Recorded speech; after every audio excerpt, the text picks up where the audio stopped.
Sindhi railway येथे ग्रामीण रुग्णालयाच्या मागणीसाठी सुरू असलेल्या आंदोलनाच्या पहिल्याच दिवशी 550 पेक्षा अधिक नागरिकांनी स्वतःच्या रक्तानं पत्र लिहून शासनाला पाठवले आहे। हा विषय आता अधिक गंभीर झाला आहे, तर हजारो नागरिकांच्या आरोग्य हक्काचा प्रश्न आहे।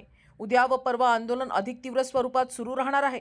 आपल्या प्रतिष्ठित चॅनलने घटनास्थळी उपस्थित राहून या जन आवाजाची दखल घ्यावी ही विनम्र विनंती। बस स्टँड चौक प्राथमिक आरोग्य केंद्र समोर सिंधी रेल्वे, वेळ सकाळी 10 वाजतापासून।